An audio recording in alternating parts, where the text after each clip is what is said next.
15 new names are going to be sitting on Goldman Sachs' management committee. That's up from 24. So in total, we're talking about a 39-person management committee, which is quite an expansion here. And now equities will have 3 of its own heads. Fixed income business will have 3 of its own heads. And the banking business at Goldman Sachs will also have 3 heads as well. And those people will report into heads of each of the overarching umbrellas at Goldman Sachs, who then obviously report into the C-suite there. So, it's quite a big shift. I don't like it. It just layers on another layer of management. Where is the value added here? I read this story, which is a great story, by the way, and I feel like they're just rewarding people with titles.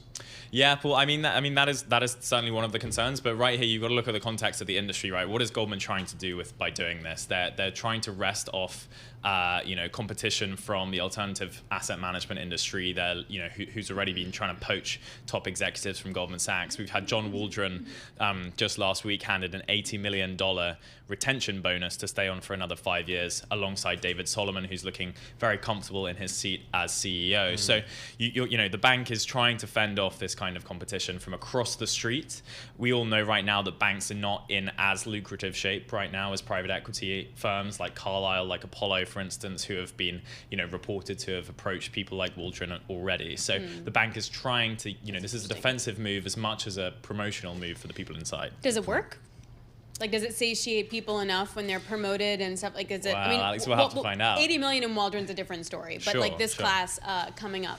Yeah, this has been in the works for a long time. This is a result of a year-long or so set of discussions, right? Okay. Where people know, that there's a restless, very talented, up-and-coming group of executives who want to be recognized. They want to see a path forward, and they hope, obviously the bank hopes by doing this, they're going to give them that path forward.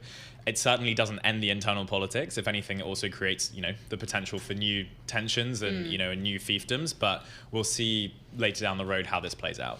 What's interesting, for positive for Goldman Sachs is, I think early in his tenure as CEO, Mr. Solomon, some shaky ground, some missteps, and people were, even suggesting maybe he's not the right person for the job. But boy, has he turned that narrative around. He seems from the outside very secure in his position. Certainly, Paul. Yeah, the past 2 years have been a real turnaround for him.